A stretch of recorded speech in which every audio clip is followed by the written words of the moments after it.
Madness at the Darkmoon Faire is here, so it's time to review the Hunter cards. Starting up, we have Mystery Winner, a 1-mana, 1/1 battlecry, discover a secret.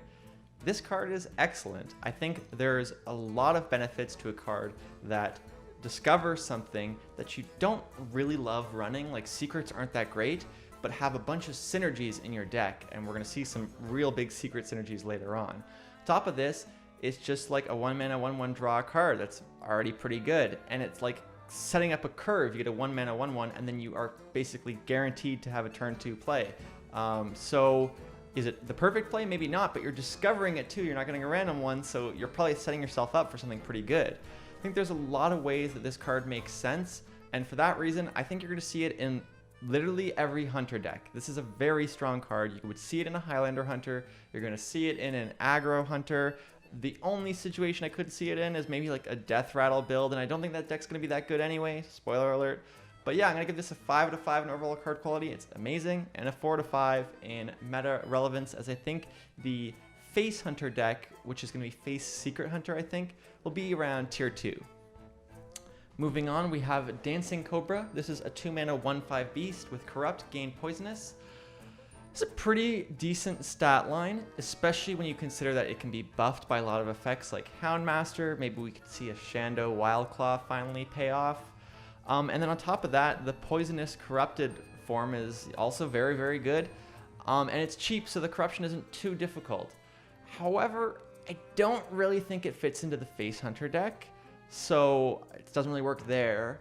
I think this Death Rattle deck will not be very that good, and I think this probably isn't in the Death Rattle deck, depending on how it's built, so it doesn't really make sense there. So then it ends up being in this like Beast heavy deck, and I feel like the Beast heavy deck is basically a worse version of Face Hunter, because right now a big problem that Hunter has is late game kind of healing. It used to have stuff like Vicious Scalehide, I think it was called, which was a 2-mana 1/3 rush that you could buff and heal back a bunch of lost health, and we don't have that right now.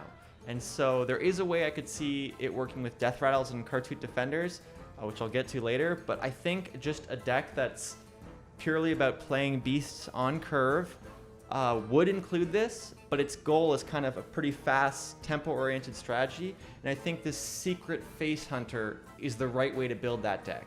So, you know, will this be played in maybe some kind of budget decks? Probably. It's a common, it's a decent card, but I just don't really think it fits in the Secret deck, and I think the Secret deck is better.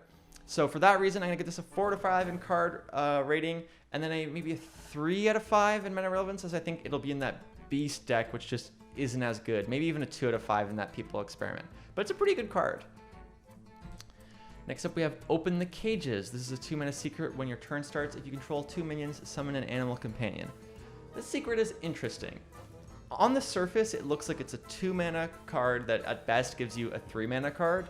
But there are some things that make it a bit better. For starters, you have to play around it, which is annoying. Like basically your opponent just sort of gets a 3-mana card if you don't. And you know, so are you going to be trading minions when you want to go face, or are you just going to kind of let them have it and that works out for them? I think it's often like not a bad play, but what makes it most interesting to me is how it synergizes with Petting Zoo, which is a 3-mana card we'll get into later. Because Petting Zoo requires you to have a secret in play, and this is a hard secret to activate. So I think this is, if it isn't played in decks, it will often be discovered off of Mystery Winner to set up for a very strong turn 3 Petting Zoo, because it's a hard secret to trigger, and that effect is actually kind of desirable because of Petting Zoo. So weird card to evaluate. I think it's maybe like a 3, like a 2 or a 3 in card quality. I'm going to say a 3, but I think it's a 4 out of 5 in card quality, and this is where it gets kind of up for debate. If it's not run but played very often through discovery effects, does it deserve the 4? I don't know, but I think we're going to be seeing a lot of this card, even if people don't hard run it, and I think they will run at least one copy. So I'm giving it a 4 out of 5 in meta rating. Moving along, we have Trampling Rhino. This is a 5-mana 5/5 rush, which is already a decent stat line, and after this attacks and kills a minion, it deals excess damage to the enemy hero. So for example, if it hits a 1/1, this is like a 5-mana 4-attack charge, basically. So that's pretty good. It's about as close as we're going to get to charge minions, in my opinion.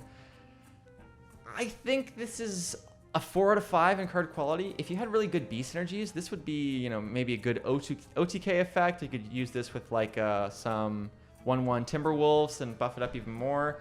It could be in that Beast deck, which I think is going to be inferior. But does this get run in the Secret deck? I don't know. I don't think so. I think it's just a bit weak for that reason. So I'm going to give it like a 3 out of 5. Like maybe you run one of them, maybe you don't. It's just not as strong, and I don't think... It's a bit too slow, basically. So yeah, 4 out of 5 in card quality. I think if we had more beast synergies, this is a good card. And there's like ways to make it very, very powerful. But a 3 out of 5 in meta relevance. Moving along, we have Jewel of Nzoth. This is an 8-mana spell, summon 3 friendly Death Rattle minions that died this game. Right now we do have stuff like 9 lives and Oblivitron in the meta, and that might be relevant to some of the cards we're going to look at later. I think Death Rattle Hunter right now doesn't really work, and the main reason is because of that kind of late game healing stuff that Hunter's missing. A lot of the cards fit an aggro game plan, and this doesn't. But there is a good card in Darkmoon Tonk, which is coming up, that makes me wonder, like, could this work? Plus, you know, you play Cartoot Defender, which has Reborn, which means you'd get 2 Cartoot Defenders. Is that enough for you to, like, get a bunch of healing and kind of stabilize? I think so, but then is it better than other control decks? Absolutely not. So it's tricky. It's a tricky card to evaluate. I'm going to give it a 3 out of 5 in terms of overall card quality, because it's really all about like the death rattles you have and how you make it work. And then a 3 out of 5 in mana relevance, maybe a 2 out of 5. Like, this is a deck that I think will exist and will kind of suck, but people will play it, and maybe it'll be tier 3 or tier 4. What doesn't suck is Rinling's Rifle, a 4-mana 2/2. After your hero attacks, discover a secret and cast it. Once again, this is just a very, very solid card. It's a 4-mana 2/2 weapon, so you know you deal about 4 damage. Not great for 4 mana, but you also discover 2 cards that synergize well with the rest of your deck. I think it's very, very strong. It's an easy 4 to 5 in card quality, and I think it will be in that kind of aggro deck as the sort of top end. So I'm going to give it a 5 to 5 in mana relevance. It's a good card. Moving along, we have Don't Feed the Animals. Give all beasts in your hand +1/+1, and if you corrupt it, give them +2/+2. Historically, hand buff has not been great. We've seen it in Wild sometimes be quite strong, but you know, specific to like mechs and stuff. We have seen some hand buff cards in Hunter, like the one where you draw the beast and you get +3/+3. That's on an individual minion and you get a draw effect. This is, you know, quite a bit slower. I think it's not too hard to corrupt this. But because the effect is like if you think about hand buff is hope that the stat buff that you get is enough to offset the delay in tempo that you like create by playing a card. Like, you know, instead of playing a 1/3 on 1, a 2/3 on 2, you play like a 1-mana minion on 1, and then you don't do anything on turn 2, and then you hope that on turn 3 this is better. And then you add corrupt into that so that it's only really good with the corrupt, where it gives everything +2/+2, and corrupt slows it down even further, and you need the beast synergies. And all of a sudden I'm like, this just seems slow. It seems really slow.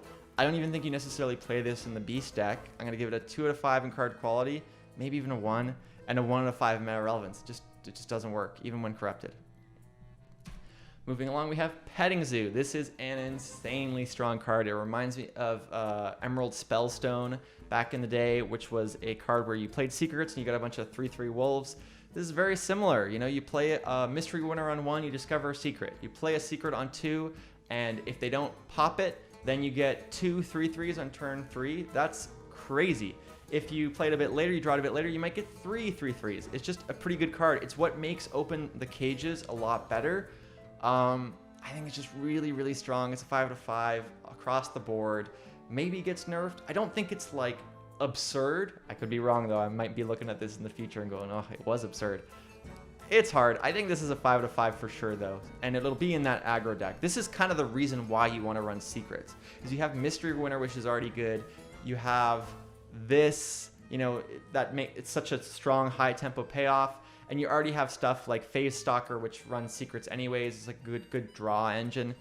So I think it's just a strong card. And that deck already has some like weak card slots. Like Aggro Hunter has about like 8 or 7 slots where you're like, maybe there's something better. And I think that's where the secret package comes in. Next up, we have Darkmoon Tonk. This is a 7 mana, 8/5. Death Rattle fire 4 missiles at random enemies that deal 2 damage each. So it's kind of like Avenging Wrath, which is I think a 6 mana spell that deals 8 random damage. But this it gets, for 1 more mana, you get an 8/5 with it, which is way, way better. But it's a bit slower. And it's a mech, so you could draw it off of the Ursatron, I think it's called. It's a pretty solid effect. You know, I think if you play Jewel of Nzoth and you get 2 Kartut Defenders in this back, you know, maybe you clear the board, you can play 9 lives to activate the effect and deal 8 damage, which is quite strong. I can see this deck. This is like one of the pieces that makes the Death Rattle Hunter deck work. And I think on its own, it's actually like a 4 out of 5. Maybe Oblivitron could make it work too. I don't really think so. But I think that deck is like a 2 or a 3. So I'm going to give it a 3 out of 5 just because I'm kind of optimistic that like it might be like a tier 3 or tier 4. Last but not least, we have Maxima Blastenheimer. This is a 6 mana 4/4. Summon a minion from your deck. It attacks the enemy hero and then dies. Obviously very good with Darkmoon Tonk. I think the problem with this is that you have to build your deck in a very specific way. And I actually think the Death Rattle deck won't want to build it in a way where it has very few minions and heavy on spells. I think it'll rather go kind of heavy on a couple of different Death Rattles that are like reasonably high value. So I don't think that fits anywhere, and for that reason I'm going to give it a 2 out of 5 in card quality, maybe even a 1, and a 1 out of 5 in mana relevance. I don't think it's that good. That's it for the Hunter cards. If you enjoyed this video, please consider subscribing and check out the rest of the review in the videos below. Thank you so much for watching.